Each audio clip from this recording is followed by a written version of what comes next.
Welcome back, everybody, to Tip of the Spear, episode 8. Glad you all could join us this evening. Sorry we've been away for a week. We actually have one of us is in college and actually has to go to class and do the appropriate things while the rest of us just work every day and sit around the house and do nothing. So that's why we missed last week. Grayson was busy, and now we're back. So obviously I'm here with Cole and Grayson both. And we're looking to talk everything sports today, everything DC sports. Obviously, Redskins, Nationals opening day was today.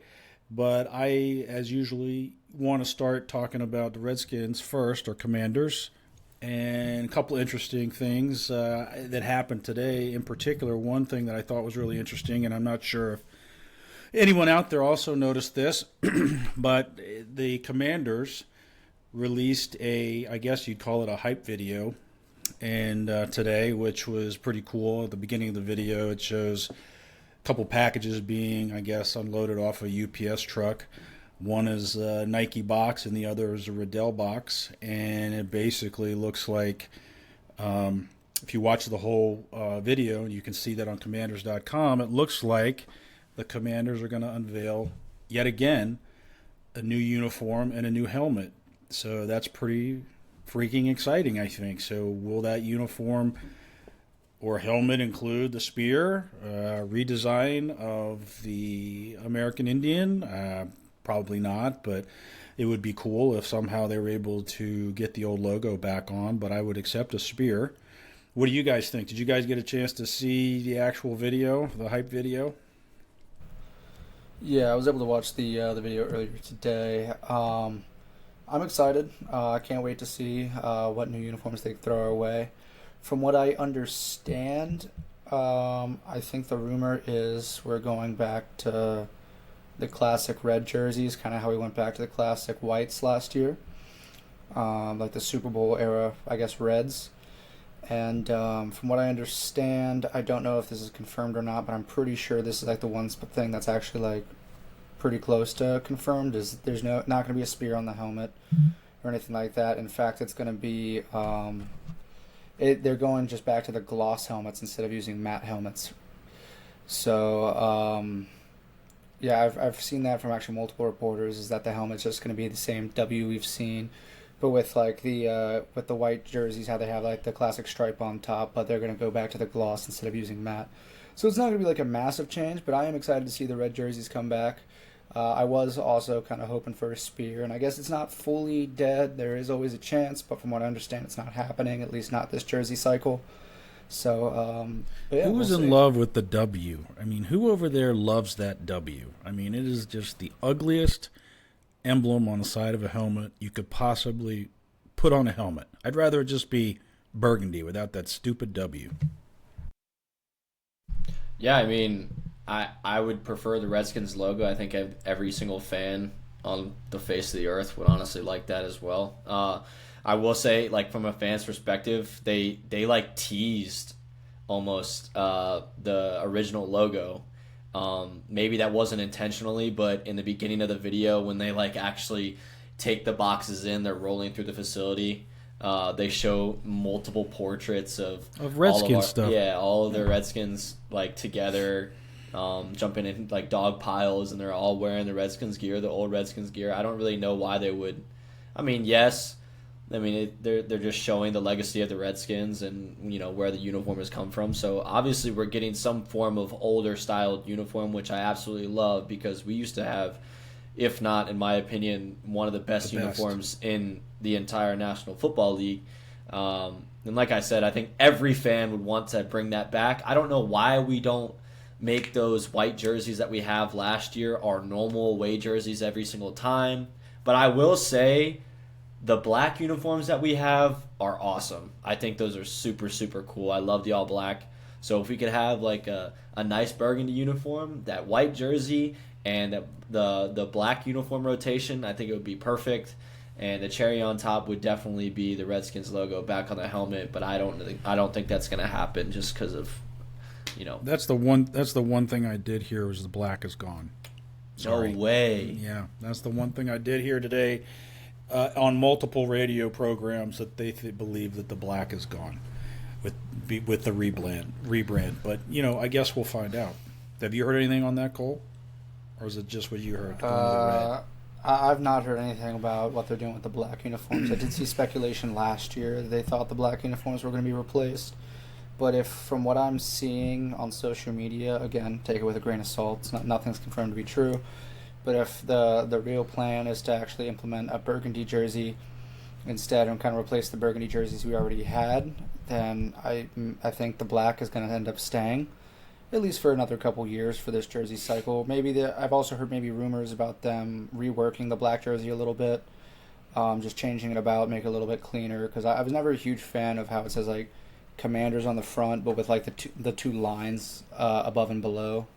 Where I always thought that was a little bit strange. So if they do keep the black jerseys, which honestly I hope they do, I think they're really cool. I know it's not traditionally what the Redskins, Washington football team, Commanders, or whatever have worn, but I think black uniforms are definitely in. I love a nice all-black uniform, good blackout, so I do hope they end up keeping those, but I have not seen anything, to answer your question, saying the black uniforms are officially gone. And they also fit like the theme of like the lights out now, that thing that we do. We were actually, me and Cole were there for that when they premiered that, I guess, when we played the Falcons to clinch playoffs. And that was like one of the coolest things as a fan I've seen in a while. I mean, it's just super cool, them coming out in all black and like the Frankie Louvu on the scoreboard going like lights out. I think that's just super, super cool. So I hope we keep the black jerseys, in my opinion. But I just hope that whatever uniform comes out, whatever they unveil, it's awesome. That's April what I hope for. 15th, tax day. Yeah. Of all days to release the new uniforms, everybody. Maybe that's how they're paying for it. When you're filing your taxes and sending your check, if you owe, like I'm sure I'm going to the IRS, you'll get to see the new Redskins uniforms. So looking forward to that. Also this week, draft talk has been hitting heavy and hitting hard in this area, and it seems like me and Cole were talking earlier that the Jeremiah Love train has fully rolled into Union Station in D.C., that everybody wants this guy, or is saying that we want him, that it's no secret that all the other teams know that we want Jeremiah Love. I'm not so sure that's the case based on, I guess yesterday was the Ohio State Pro Day. And the Commanders, from what I understand, said everybody there, all the coaches, obviously Adam Peters, everybody was there, and they were talking with multiple players with Ohio State. And the two that I heard they were talking to most were obviously Caleb Downs and also Sonny Styles. So my feeling is maybe the Jeremiah Love is a fake out. They want everybody to think that we want this guy so that someone will take him and free up a spot, that one of these two guys will fall to us. I'm kind of getting on the Sonny Styles train myself based on the comparisons they're saying about this guy. What are your guys feeling about, obviously, Jeremiah Love possibly coming to us, if that's what you want, and how you feel about these Ohio State players? We obviously think highly of them, as we had everybody there yesterday. Yeah, I mean, it's just like something as fans that you can get behind, all the hype. I mean, literally it started off like minuscule amount of hype, thinking that it could be a possibility to end up getting Jeremiah Love. And then now with people just going on social media, bringing all this up, and now news reporters and media guys saying this could be a possibility, it kind of like sparked the interest. Kind of like how, I don't know, a couple episodes ago I brought up Jeremiah Love, and both of you guys were kind of like, I don't know. And then as weeks went by, it was kind of like, holy shit, this might be a serious thing and might end up happening. And he's an explosive guy. I mean, he's a talented player. So is Sonny Styles. All those guys are very, very talented. I don't think we can go wrong in this case. I mean, we say that now, but we'll see later down the road. However, it's just, in my opinion, it's just a lot of hype that fans can get behind, and it creates excitement. So I think that's the reason fans believe that this is actually going to happen. And I don't think we'll know the answer until draft day, to be honest with you. Yeah. Again, like I've said in previous episodes, kind of like what Grayson just touched on. I am kind of falling victim to the Jeremiah Love hype train. I still do think if Sonny Styles is there, I want him over Jeremiah Love. If say like both guys are on the board. And Dad, you brought up an interesting point about maybe they're playing like 40 chess or something, trying to make a team draft him before us so we can get maybe potentially the defensive guy that we'd rather want, which is actually something I haven't thought about and something that could potentially be the case. And maybe there's all these smoke and mirrors about us wanting him to maybe force the Giants' hand or something like that, or maybe force the Titans' hand into taking him. But I also don't think at the same time that necessarily they're thinking too hard about what we're doing at 7 if we're behind them in the draft necessarily. Like we can say all this stuff, but I don't think that's going to change necessarily like the Titans or Giants draft plans. Just in regards to like thinking about us. Now I'd still be very happy with the pick if we end up going with Jeremiah Love. I'd be happy with Carnell Tate. I'd be happy with Caleb Downs, Sonny Styles. Really, I've been able to talk myself into damn near everybody there. So I can get down and I can kind of see like where our ownership thinks our holes are based on where we go at that 7th spot.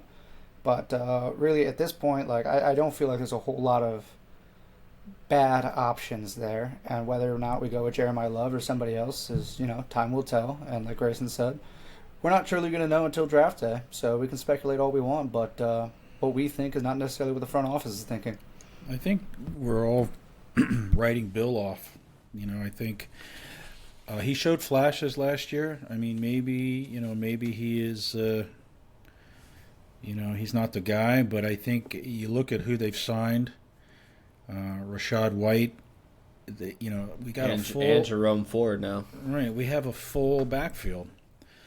So I don't know. I think Bill probably deserves another year, but yeah, I guess if this guy falls, then we'll probably take him, or it's a fake out. But the one person I've heard over and over and over again, even though I'm a Sonny Styles, I think, guy, is this Caleb Downs.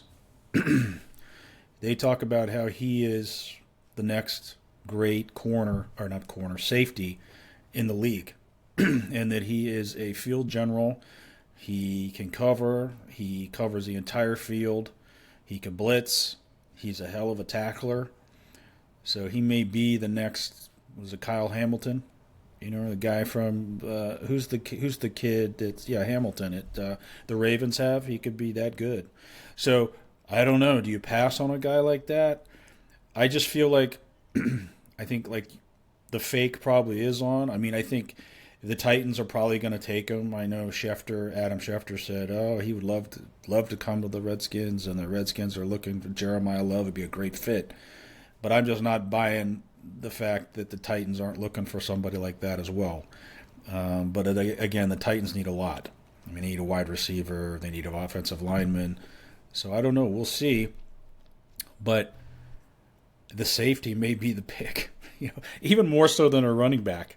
If Bill, the flashes that Bill showed were real, last year. And he did have some, the first part of the year, what was he, Rookie of the Week 2 times in the first 4 or 5 weeks of the season? I mean, so I don't know. I'm not sure exactly what happened there. Yeah, I mean, go ahead, Cole, if you were going to talk.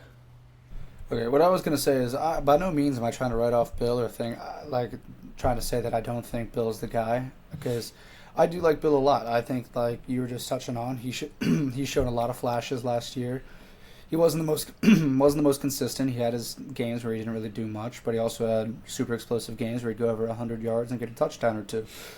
I think there's definitely room for Bill to improve.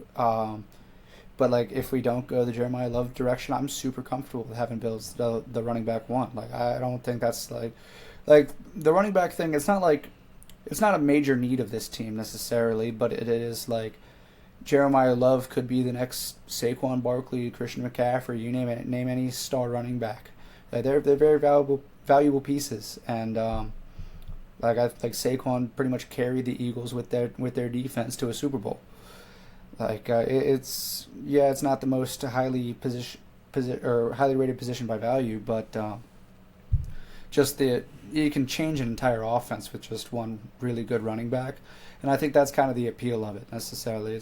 And again, it's not saying Bill's bad or Bill can't potentially be that guy, because I think he still potentially has it in him. But I think having a 1-2 punch of maybe Love and Bill would be like one of the most exciting offenses in all of football. Yeah, I mean, we could look at the Titans. I know Dad brought up the Titans. We could look at the pieces that they have. I mean, they signed Tony Pollard last year. Tony Pollard's not a bad running back, and they need a lot of help absolutely everywhere, to be honest with you. So it'll be interesting to see how they pick before us. But with considering us as a fan, it's just like it makes you wonder what's going on in the office. I wish I was there listening into what Adam Peters is, what's going through his head. When we sign Rachaad White, we have Bill Krosky, we have Jeremy McNichols that we just re-signed again, and we also have Jerome Ford now coming in. So that's 4 running backs in our backfield. And I understand like the whole 1-2 punch thing with maybe having Jeremiah Love and Bill Krosky back there. And Jerome Ford. I mean, these are all talented guys, and also Rachaad White, who can receive the ball well, and he's also an explosive running back who probably was underutilized in Tampa Bay for the past year. But I mean, look at what he did the first couple of years that he was, with Tampa Bay and was the only back there. Like I said, it just sparks my mind a little bit. It makes me question, like, are we truly going to take Jeremiah Love, even though we literally just spent not a ton of money, but we signed guys in our backfield? Do we need a 5th guy in our backfield? Like, that's just a question that I ask. I agree with you, Grayson. I think it's a giant fake, because I think that us talking about it is, if you look at, I don't think we're taking Reuben Baines. This is my personal opinion. I don't think we're taking an end anymore. I think we've solidified the ends. I don't think we're taking a defensive lineman. I think the guy they really want is Downs. Either the Downs or Sonny Styles. I think those are the 2 guys that they really want, because unless they're, maybe they want that wide receiver, because we haven't had any luck getting Ayuk, and we really need a number 2. We don't really have a classic number 2. We have McCaffrey and we have Banks, or Burks. We have those 2 guys. Maybe one of them becomes the number 2, but I think it's the safety. I think we need to solidify that position. But like you said, it's all smoke and mirrors. Who knows? Who knows what it's going to be? What's going to happen? Is Ayuk going to actually be here? Everybody seems to think the minute he's released, he's going to sign a contract here. I don't know, because I think we still need a wide receiver. I just think you get all the running backs. I got all the defensive linemen. I don't even think they're looking at corner anymore, which is a little concerning to me. But I guess, like you said, we'll all find out. There's still speculation that we could go after Mansour Lane. And I know firsthand, it was pretty amazing. So Mansour Lane is the cornerback from LSU, and he was actually at Virginia Tech, so I got to watch him play. Now, the way that he has performed at LSU is a lot different than Virginia Tech. So at Virginia Tech, I wouldn't say he was supposed to be our top guy. I probably would consider him to be our top guy. However, our top guy wasn't like top notch then. I'm sorry. He was getting burnt pretty bad. Like, I was watching the games. I was there. I wouldn't say that he was an absolute star. But then transferred to LSU, and look what he's done. I mean, he is a literally top 15 pick, which if I was watching him 2 years ago, 3 years ago, and I would not have said that. I think they said he's the only shutdown corner. Yeah, they consider a shutdown corner in the draft. I heard his name today earlier too. Not connected with the Redskins, but yeah, a top 15 pick. That's pretty amazing, Grayson. You got to see him play. It is, yeah, no, it is. It just, I think that goes to show something about Virginia Tech coaching. Hint, hint, hint. But that's also a possibility. So those are 5-6 guys that we could name and just throw out there and say, hey, this is what they're gonna do. But the thing is, like we've been saying, we don't know what they're gonna do. With the whole running back thing, I don't think they're going to take Jeremiah Love, honestly. I think they're going to go Downs. I think they're going to go Sonny Styles or even a Carnell Tate. Yeah. Carnell Tate's still on the board, too. They were talking to him, too, at his pro day, and he looked good. He looks like a confident player. He can catch the ball. He can run, too. He's obviously confident because when the reporters were asking him, where do you see yourself in the league or something like that, he literally said, quote unquote, I might have the best route running skills in the league. So that's what they said. He didn't run a great 40, but they said he is elite with his route running. Yeah, it's kind of like Terry McLaurin. Not elite speed, but a great route runner. Cole, Terry's still fast, but I mean, Carnell Tate's a pretty. He's a bigger guy. It seems. I don't know how tall he is, but he seems like a bigger guy than Terry McLaurin. And I think we kind of need. I mean, we have Traylon Burks now, who's a decently big guy. I don't even know if he's what is he? I think he's like 6'1", right? Or Traylon Burks? I think Burks is 6'2". I don't know, but Carnell Tate seems to be a taller guy, really athletic, and I mean, we could just look at the reputation of OSU wide receivers. So, well, Cole, do you have anything to add before I move on? No, not really. I was going to mention what Grayson just said about. I mean, it seems like you can never miss with an Ohio State wide receiver. Like, seems that way, right? Just pick one. They end up being pretty good, so it feels like a pretty safe bet. But just because it feels like a safe bet doesn't necessarily mean it's going to be 100% true. But we'll see. I have seen, I guess, the Commanders as well. They've been, well, I guess while I'm thinking about it, I initially said I had nothing to say, but now I do. Okay, cool. I did see potential speculation about maybe like trading back in the draft and maybe picking up a guy like Malachi Lemon. Because apparently he's very explosive, and he had apparently a great interview process with the Commanders coaching staff and all that kind of stuff, and they seem pretty excited about him as well. Yeah. So I wouldn't be too terribly surprised if I ended up seeing his trade back, like especially if, like, say Caleb Downs goes before we're picking, Sonny Styles goes, and maybe we're just stuck with like a Ruben Bain right there. And then you don't have a lot of options. Maybe you do trade back, maybe get a couple more picks later in the draft, and an extra pick next year, and then maybe going for a Malachi Lemon type, which it's not the flashiest play, and maybe not the most exciting play. Is Malachi Lemon, is he the ASU? USC. Yeah, USC. guy. Is he relatively short, though? He's like a 5'10" guy, or one of those guys was relatively short. I don't know. Yeah, I've heard his name, too. Listen, we're going to get somebody good. We're going to get somebody good, and I don't think we can get too focused on one player, because then we'll be disappointed. Because if we don't get Jeremiah Love, then everybody's going to be calling for Adam Peters' head, because that's just the way this area works. But I think we're going to get somebody good. I did want to pivot just a little bit, staying with the Redskins. I wanted to get you guys' opinion on the controversy with Jaden Daniels in the flag football that he played last weekend, that everybody's all up in arms about Jaden Daniels. How could he do that? How could he go and play flag football with Tom Brady? And how could Jaden Daniels be out on wide receiver routes? All it would take is one juke or one of these Team USA players thinking, he was going to be hot stuff and hurt Jaden Daniels. How do you guys feel about that? I had no problem with it, considering I think he made $5 million or something like that. I mean, who would turn that down? But there are people, I think mostly, my opinion, jealous people that are saying, how could he possibly do that? Or his mom let him do that? Or the Commanders let him do that? And I don't think the Commanders really have any say in it.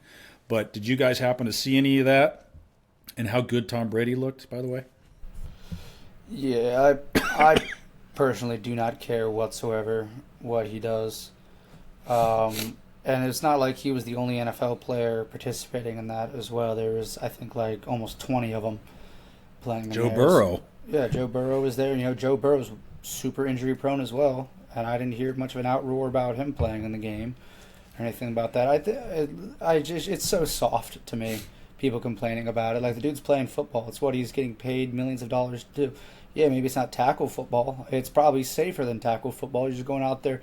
You played, 2 games, had a good old time, threw a 50-yard dime, didn't get hurt, so no harm, no foul. Who cares?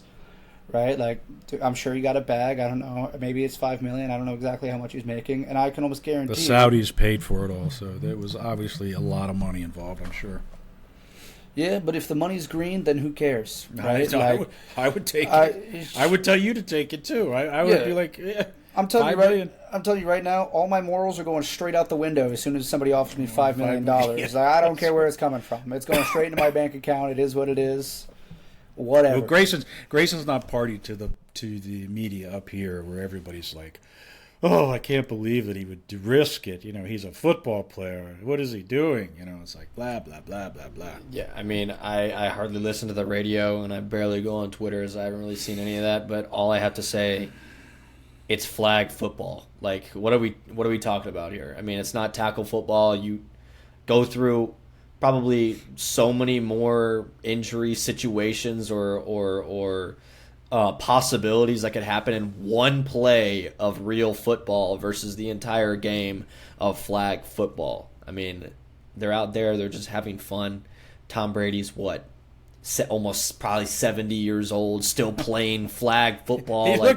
Tom Brady looked good. He man. can still play. You, He can that still guy- play at whatever he is. 40. Father Time is How old is he? Like 45. 45, I think. Jeez. I mean, he could still 46. play today. Seriously, he Play could. today. But But I'll tell you, the thing they were more worried about up here was they put him at wide receiver. And I guess they were feeling, oh, he's going to juke and pull a hamstring or tweak his knee or whatever. I agree. I think it's ridiculous. But up here, it was a big thing. I guarantee all the people saying something like that, they're out of shape too. They're Yeah. probably out of shape on a radio talking like, oh, he's going to get hurt, all this stuff. I mean, he's a 25, about to be probably 26-year-old kid who wants to play football. Like, just let him play football. Joe Burrow was doing it. They were all doing it, and they made money doing it. I'd do the same thing. I thought for sure the Commanders were going to sign Odell Beckham. Why not? After that catch that he made from Jaden Daniels. Listen, I would totally be on board with letting that guy come in on a why not? Say, hey, come in, minimum deal. The guy wants to get back in the NFL. See what he can do. It's just another old player that had hype before, and I mean, he's done really nothing ever since that Super Bowl game where he played really, really well with the Rams. But other than that, he's done nothing. I'm sorry, I love Odell Beckham, but this is not 2013 anymore. Yeah. So Well, I don't even know how old the guy is, but he looked pretty good. Stephon Diggs looks pretty good, but he's a head case. I don't want to deal with that. He's an older guy, but we Speaking don't of have it- anybody right now. That's the problem. We need somebody else. If it's a 1-year deal and the guy can run, Tyreek Hill. Cole's shaking his head. Look at that. Imagine Tyreek Hill with Jaden Daniels, though, throwing him the ball.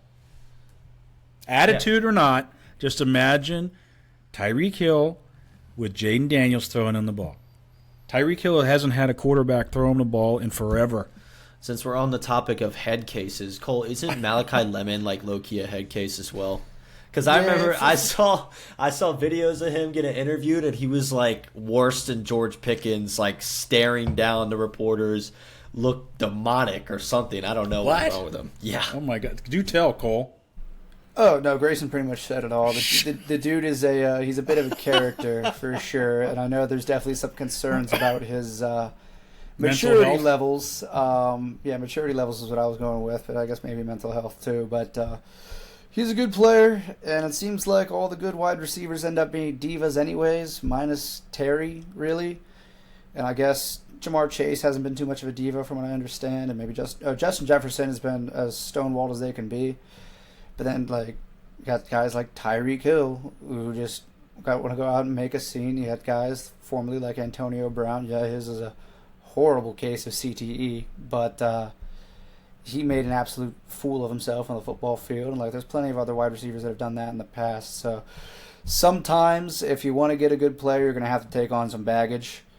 But I'd rather take on some baggage from a rookie that's got something to prove than somebody who's like in Tyreek Hill, going to be like 34 years old, coming off a massive leg injury, and probably, I'll be honest, probably doesn't have that breakaway speed anymore coming off an injury like that. Obviously, he'd have to come in and show what he's got. I mean, you're not going to sign him without working him out. I'm just saying, if he still had the speed and he was still uncoverable like he was in Miami before the injury, everybody kept saying the guy, nobody can cover him. Tua couldn't get him the ball. it was he'd be screaming wide open with his hand up, and Tua would throw it behind him or over his head or whatever. So bring him in and work him out. Bring Odell Beckham in, work him out. I mean, if he sucks, he sucks. It doesn't hurt you. Put him, like you said. We have all these empty spots on the roster. Just bring him in and have him come to camp. See what he does. If he sucks, cut him. I don't know, but he looked pretty good in the flag football game. Dad, I know you follow the Dolphins a little bit. I mean, we could talk about our wide receiver room and how it's struggling. I don't know if you guys are familiar with what's going on with Miami, but holy shit, they are in for a treat this year. I think they have like Tutu. Okay, they have Tutu Atwell as like their wide receiver 2. They have Malik Washington, Jalen Tolbert, Terrence Marshall. Like it's bad over there. Their wide receiver room is absolutely awful. Well, they're Tua's in a total gone. rebuild. Tua's gone too. I mean, the only thing they have. They got rid there of is Waddle. That you knew they were in a Yeah, rebuild. Waddle's gone. Yeah. Denver might be scary. Denver might be really good too. They were scary last year. They're close. Yeah, and So- they barely had a wide receiver. I mean, they Right. did Cortland Sutton and that Franklin guy, but now they have Jalen Waddle. Like they could be really good. Yeah. Yeah, remember, Denver was a game away from the Super Bowl playing without their quarterback, and they just barely lost to the biggest fraudulent team of all time. Yeah. So, I mean, they are a scary team. In fact, I stand by it. They should have been in the Super Bowl over the Patriots. They got It would screwed. have been a hell of a better game, right? It would have been so much better. Yeah, it would have been. It's just they got With Bo absolute- Nix. With Bo Nix playing. They got absolutely screwed by Bo Nix breaking his ankle, just kneeing the football. I mean, just absolute freak incident, and like they got absolutely boned. They were absolutely better than New England was. They should have beat them. They almost beat them with Jared Stidham at quarterback. Like now they're adding Jalen Waddle, and I'll be honest, I'm not super high on Jalen Waddle. That being said, he's still a much better wide receiver 2 option, maybe even wide receiver 1. I don't know if he's Think about Gonna his be better than quarterback. You Cortland got Sutton. to think about his quarterback though. yeah. Tua. But Bo Tua- Nix is So good, who but is- he's not is like the Denver's- most arm talented guy. Is Denver's number 1 Sutton? Is he their number 1? Who's their number 1? Cortland Sutton. Probably still going to be Sutton. Waddle will probably take the 2 unless Waddle just comes out and lights the world on fire during training camp or something like that. But Cortland Sutton's been their wide receiver 1 for a couple of years. He's pretty good. I have him in fantasy. He either puts up almost 30 points or no points. But that's also because they like to pass the football around. And Marvin Mims is not a bad third-string guy either. Like, the wide receiver room, like, you guys are kind of dogging a little bit. It's really not that bad. Like, it was pretty good to start, and they made a big swing at somebody to try to make it even better and maybe carry themselves over the top. So, yeah, I can absolutely see them in the Super Bowl next year. In fact, when I place my bets at the start of the year, I'm probably going to pick them to be in the Super Bowl and or win the Super Bowl. So, we'll see. So, question for you guys. Is there anybody, just hypothetical, is there anybody that you would trade this first-round pick for that's on a current team, maybe, let's just say, this year's first and next year's first? Is there anybody that's currently playing that you'd give 2 first-round draft picks for and put them on this team? So you're basically saying, hypothetically, if we wanted to choose anybody We give up this first year and next year's first round pick for a current NFL player, anybody on any team to make the Commanders better. Is there So- anybody you would do it for? even knowing that our defense needs the most help, we could just choose anybody. Anybody, offense, defense, any player. Well, for me, any player, absolutely any player, either Jamar Chase or Justin Jefferson. I mean, I love watching those guys. Those guys are legit. I love 2 watching. first round- I love 2 first watching. I love watching explosive plays, and those guys are nothing short than explosive play guys. So I would just Okay. go with them. I'm a big offense guy. I care about defense, obviously, but I mean, if we're choosing anybody here, Cole, anybody? Well, Grayson picked one of the guys that I was going to say, and Who? that was Justin Jefferson. We honestly, like, I think you can maybe even get Justin Jefferson right about now for less than 2 first-round picks. Maybe a first and a second, first and a third, or something like that. I mean, from what I'm seeing from Minnesota, is they're going to be in a pretty interesting, rough spot next year. Their quarterback situation is still terrible, and that's the reason Justin Jefferson underperformed completely. The reason I traded for him is just save him from that awful quarterback room over there in Minneapolis. Like, I'm sorry, no team that has 9 over there starting is going to be competitive. I'm sorry. That dude, I don't care what John Harbaugh said, like, oh, he's the greatest Michigan quarterback of all time. Not even close. That dude is It's going to terrible. be Kyler Murray anyway. Oh, what do you do? That's not much better. Like, He's going to be good. I promise. I swear he's going to be good. Seriously. I have faith in Kyler Murray. Nah. Should have stuck to baseball, dude. Football's not a sport. So what do you think? Do you think the backup over there, the guy from Michigan, what was his name, Grayson? 9. JJ. Yeah, 9. So is JJ going to get cut and end up over there No, with he won't get Jim cut. Harbaugh? Jim Harbaugh in San Diego is a reclamation project since they. He's going to be a phenomenal third-string quarterback one day. And that day is going to be pretty soon. So if you can get Justin Jefferson for a first and a third, why aren't we doing it like now? What are we screwing around for? Why aren't we getting Justin Jefferson right now? We bring him over. Well, Defense, in need of defense. I mean, that's what we're doing. I mean, if we're know. talking about maybe getting Ayuk, what are we going to do? We're going to go trade for Justin Jefferson. We can just spend money on Brandon Ayuk, who, I mean, we could lock him in for maybe 2 But years. you 3 guys have years, said whatever it is. Ayuk is hurt. He's a head case. He may not be worth it. Well, So there's 2 also- first-round picks of both guys' offense. Jamar Chase and Justin somebody Jefferson. to throw in there, Puka Nacua. He is. No. What? I heard He was got one of in the trouble. best. I He heard was he one of just the got in best, trouble. if not the best receiver last year, by far. I hate him. Why? Well, number one, I traded him away for Xavier Worthy. in a Okay, fantasy league. so Number 2, anybody that associates with Aiden Ross is automatically a loser. dude, So- he's not associated. He definitely got hired to go be on Aiden Ross's stream. Dad, if you're not familiar with that, it's basically just some streamer guy. I heard he that- bit somebody. That's why. Yeah, that's a yeah. whole funny story too, dude.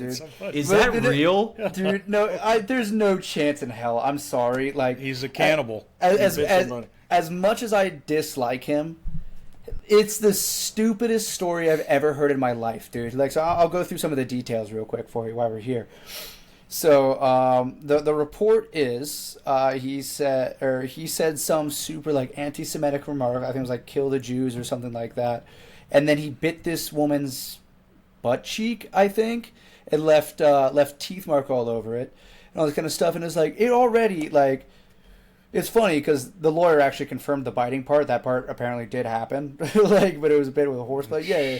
No, it's a whole weird situation. But like the whole like screaming anti-Semitic slur in the middle of like a restaurant or something like that. I don't like if you're trying to sue somebody and go after money, like, and you're just trying to like how do I make them sound like way worse than what actually happens? But Like, isn't he just like throw that in there. Eskimo? Isn't he an Eskimo or an Indian or something? I Isn't he? have I don't know. Or Hawaiian. Maybe he's Hawaiian. That's I wouldn't say that anymore if I were you. But Hawaiian? yeah, so the whole thing happened, and then like there's a video that came out too, which is apparently after this whole bite incident happened, where this woman that's currently suing him, while he's passed out in the back of a car or something, is like twerking right in front of him. It's like it's the weirdest like. If for me, it feels like a complete absolute cash grab from this woman, just trying to do anything to try to make a couple bucks off this dude. Like, we've seen it 100 times before with professional athletes. But yeah, the lawyer came out and said the bite thing was true, I guess, but he strongly denied the anti-Semitic remark. Which, either way, I'm not expecting any sort of league punishment from this at all. At worst, it's going to be like a slap on the wrist. Here's a $5,000, $10,000 fine, whatever.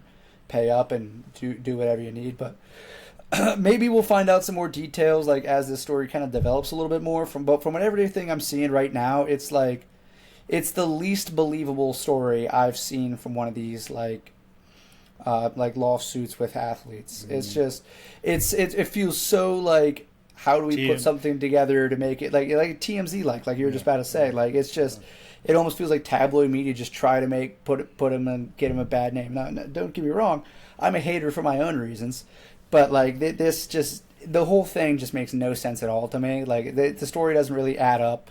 She still was apparently hanging out with him hours afterwards. He's passed out in the back of a car and she's twerking in the car or whatever.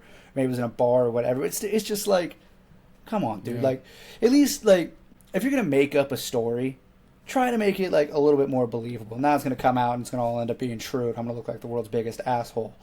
But like just the way it seems right now, dude, it's just like it's so not believable.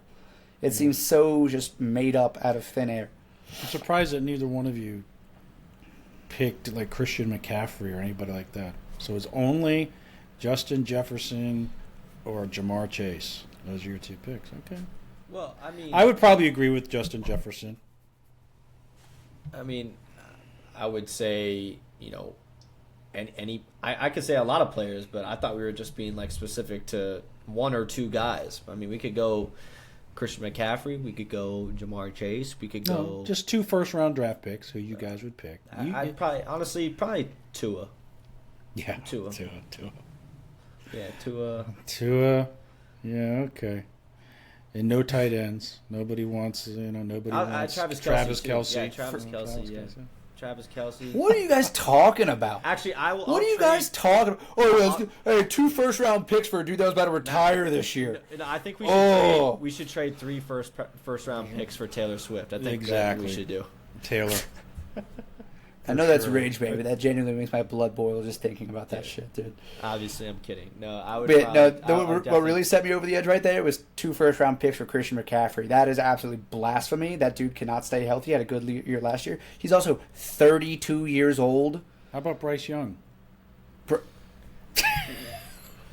I'm just throwing Chase Young. Come on. Chase Young. Bring him back. We might as well get Montez Sweat back here while we're at it. All right, well, we should. We'll get off of the Redskins. We'll get off of the Commanders. I'm going to get Cole's opinion on. We're going to talk a little briefly on hockey because I wasn't there, but Cole was there to see Ovechkin's 1,000th goal, playoffs and regular season, right? Together. I think he's, number 4 on the list, 3 or 4 on the list of goal scorers, number 2, okay? So tell us, how was it? What did you get to see? How exciting was it? Well, so I'll just run through the whole game. We obviously ended up losing that game, which is pretty standard Capitals fashion. But, no, it was a great time. I went with my girlfriend, Garrett, and his girlfriend. We all sat in the upper deck. We were able to sit and enjoy the entire game. Had a couple drinks in us by that point. Shout out Fuddruckers. That's right around the corner. The only bar open before noon, apparently, in D.C. Who knew? But isn't that a burger joint? It is, but they have a bar downstairs, and it was open. Okay. It opened right in time for us to show up, and we were the only people sitting at the bar. It was wonderful. It was wonderful. It was fantastic. But yeah, we get to the stadium. It's, standard hockey game. It's fantastic. Always a good time. We ended up jumping out to an early lead. And then Logan Thompson, I remember, made one of the most ill-advised passes ever behind the net. Just went behind the net, immediately turned the puck over to the defense, and tied up the game. And then we ended up going down. I don't remember who scored, 2-1. And then Ovi in the third period, I think with 9 or so minutes left, hits his classic one-timer from his office, just puts it right in the back of the net, and was it a power play goal? Was he on the power play? Oh God, I think it was. Yeah. I don't remember. I'll be entirely honest, but I'm pretty sure it was. But no, the place went absolutely crazy when he scored. He got a standing ovation, all this kind of stuff. They periodically stopped the game for 30 seconds to recognize him or whatever, and he did a wave into the crowd and all that. It was a really cool moment, especially in a game where it was a close and really good game that went to overtime. We ended up losing in overtime, but I've noticed when you go to Sunday afternoon games at Cap One that the energy is usually a little bit down. It's more just more like a casual game.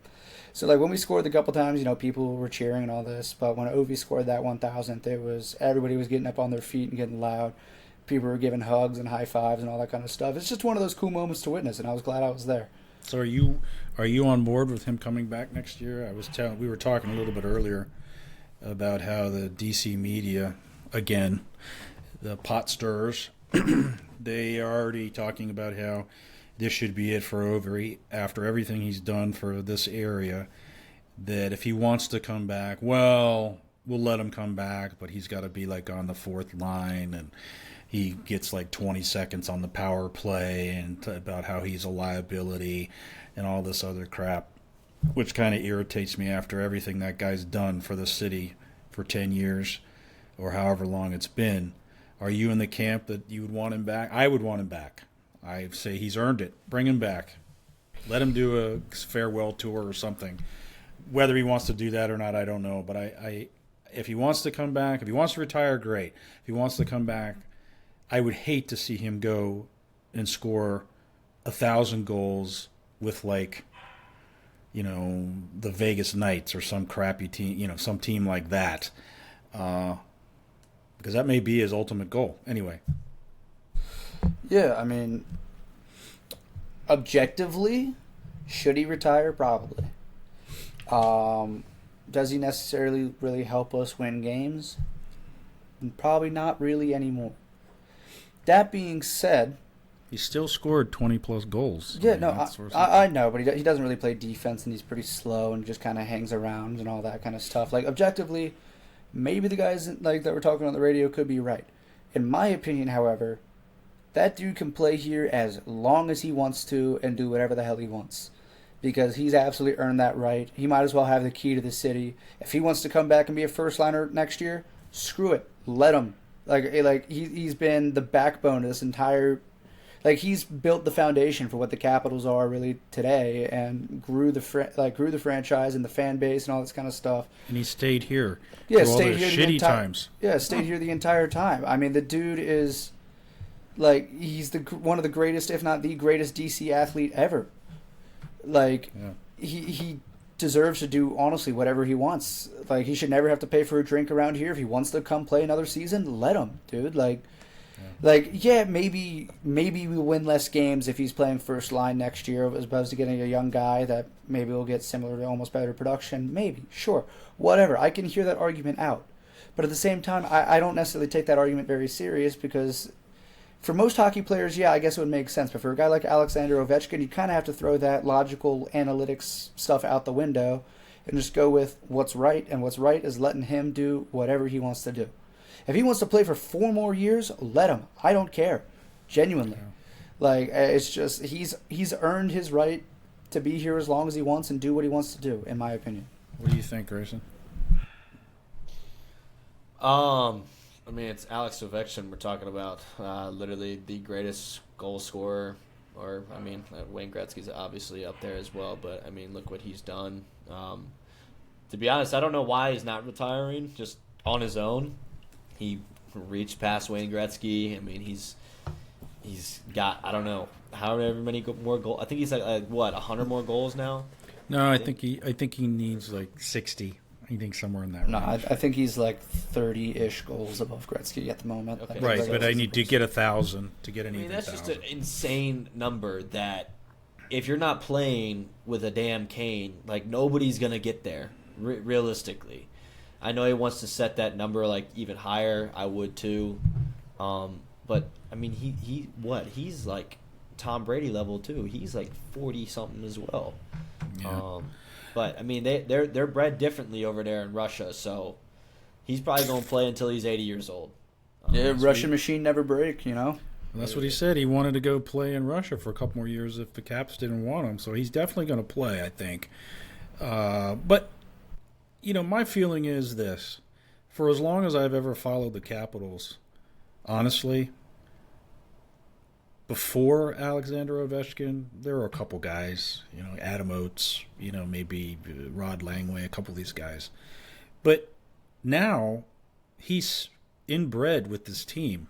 Maybe that's not the right word, inbred, but how many people go to see the Capitals just because he's there.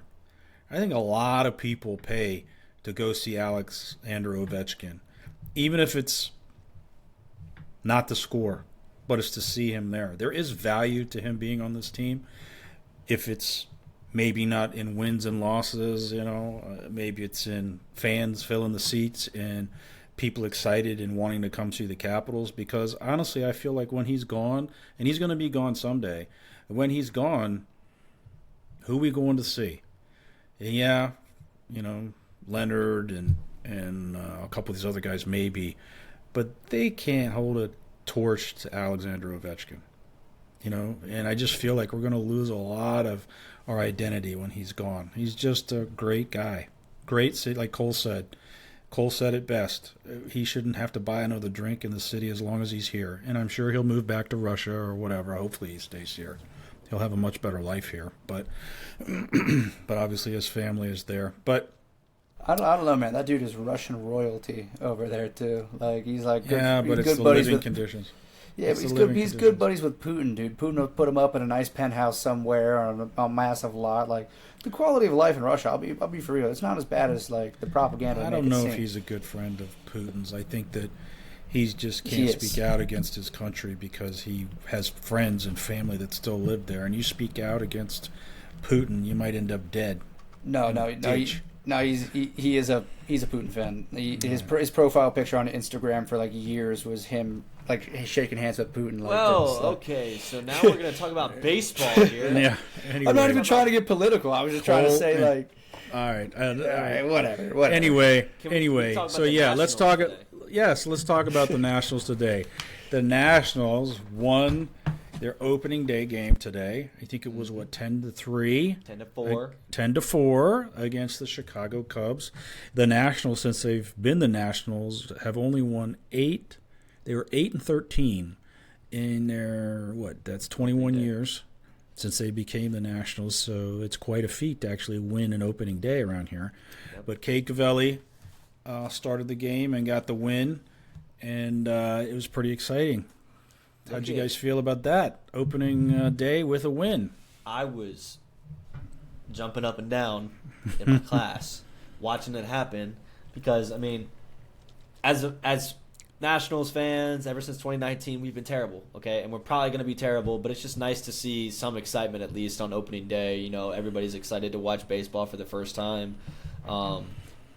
And we beat them 10-4 without James Wood. Literally without James Wood.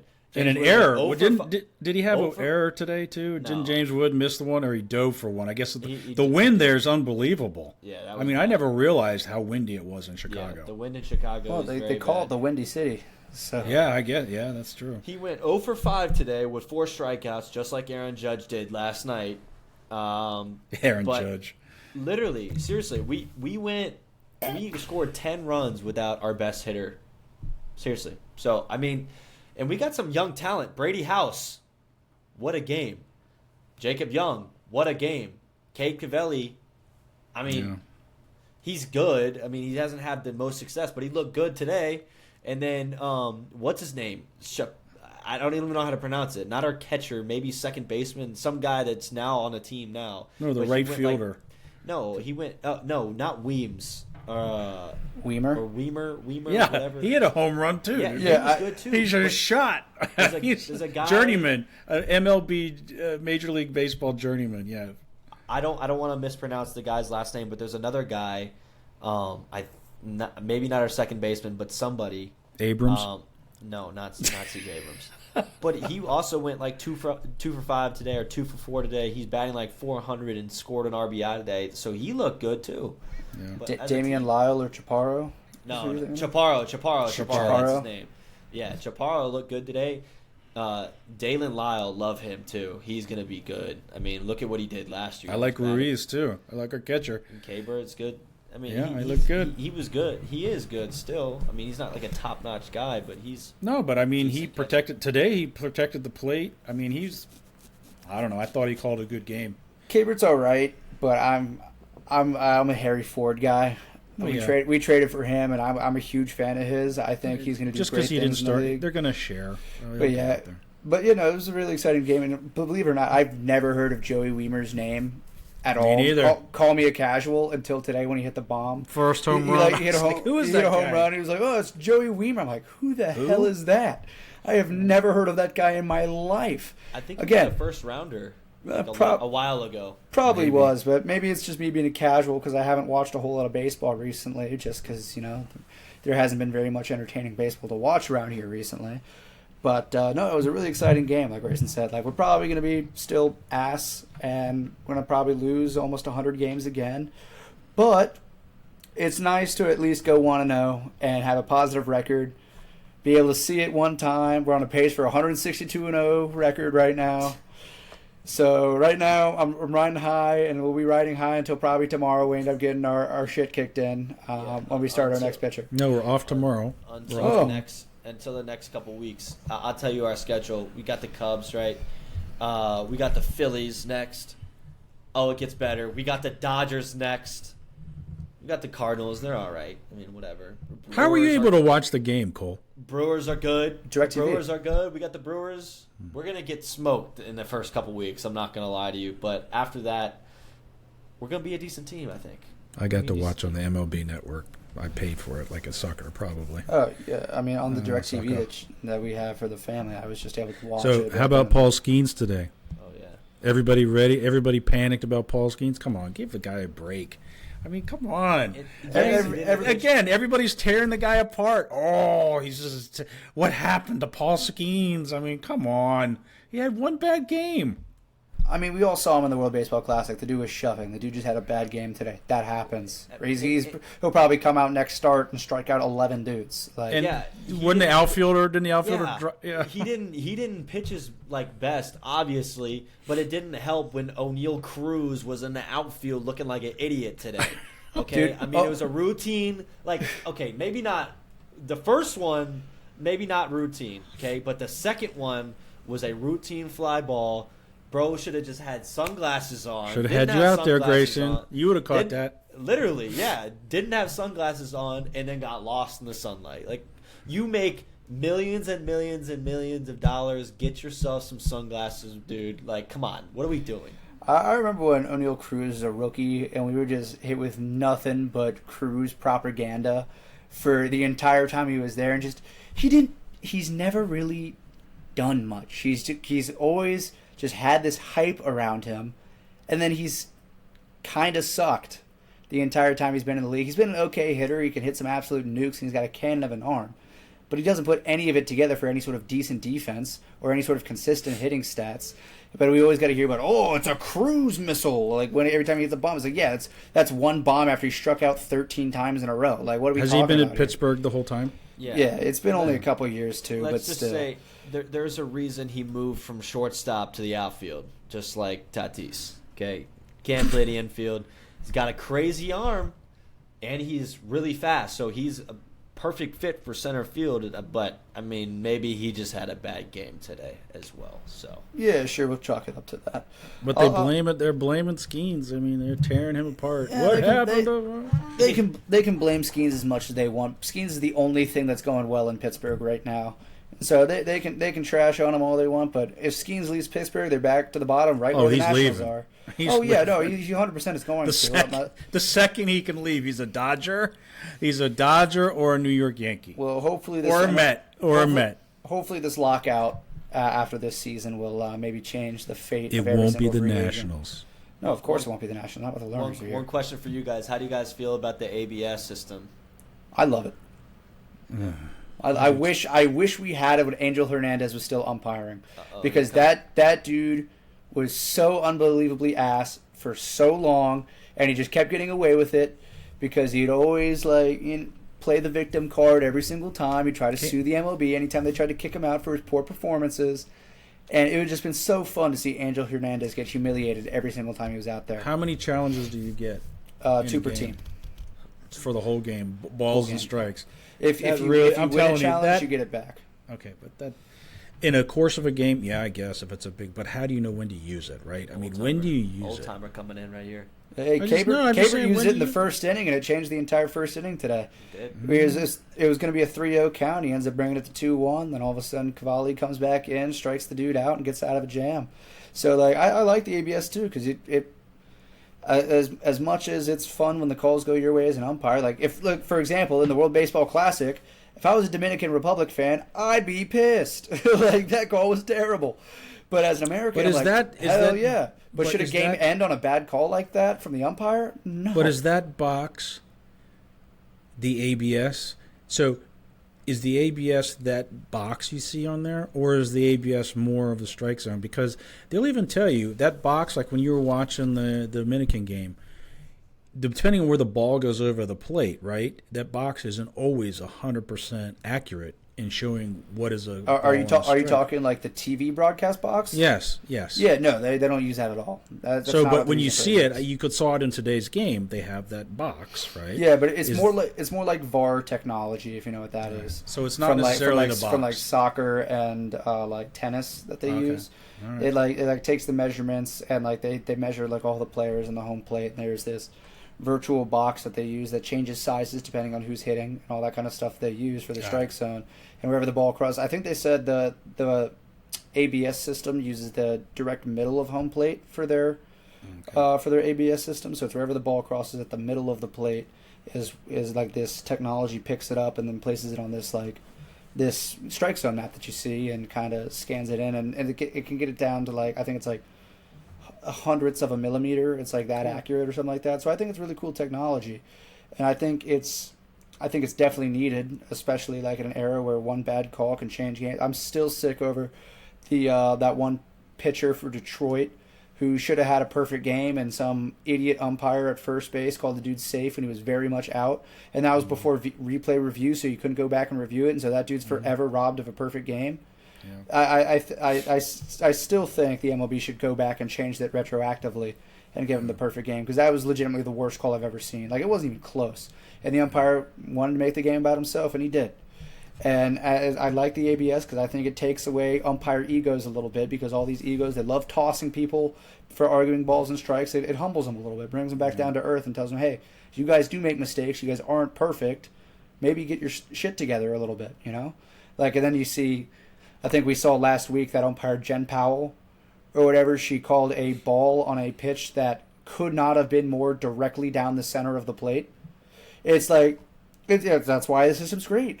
Because then you have that terrible call. I'm not even joking. Like strike zones right here. That thing could not have been more directly in the middle of it, and she called it a ball. But if you only So- get 2 calls and the umpire is that bad, Well, but if you get the challenge correct, you get your call back. So like you have 2. If you fail both times, you only have the 2. If you get them correct, you pretty much have them until you get 2 wrong. That's pretty much how it works. Something funny today happened. I know we're at our hour and 3 minutes, but yep. O'Neill Cruz like let in all those runs, and then he gets up to the plate and tries to do an ABS on a strike 3. So he drew a walk or thought he drew a walk, and then the catcher did the ABS system. He's like halfway down to first base, and then they call him out. So on all of that, it was just funny. He I had a know day. Some old timers. I mean, there's some ups and downs. Like they're saying it takes away from the game and just like the physical aspect of, umpires and like I don't know. People just hate technology for some reason, but I think it's super super cool, and it truly does change the game. I mean, we're in a new generation of everything, every sport, every aspect of life. Honestly, I just think it's super cool the way the system works, and I mean. I think a lot of Grayson. I think a lot of this going to technology was all started when people started sports betting the way they do because there's so much money riding on some of these calls, and it takes away the potential umpire who's bet on a game, or a referee in the NFL. I think they're trying to take in the NBA, which they had. I think a lot of this technology is because of sports betting, because how much people are putting on money, and you have a bad call and everybody loses. So anyway, Grayson's right. We are up on our hour. I did want to say one last thing here. MLB. I wanted to shout out Zach Agnos, who's playing with the Colorado Rockies, and Cole played with Zach. And Zach is made the opening day roster. He was up a lot last year, and he made the opening day roster this year, which is phenomenal. So hats off to Zach. You deserve it. He's a hell of a kid and a great baseball player, but a better kid. So kudos to him, and shout out to Battlefield High School and Zach Agnos, and to his dad in heaven. And I hope he's watching with a big grin on his face. So with that said, guys, that's episode 8. Sorry, like I say, we had a little bit of a delay getting out to you. We really appreciate you watching and your comments. Please keep the comments coming. You can catch us obviously on Spotify, also, or on YouTube, and also on Facebook. I don't think anybody really follows me there, but we're everywhere. So again, thanks for watching, and we really appreciate you all, and we'll see you next time. All right, peace out. Thanks, everybody. Take care. Have a great week.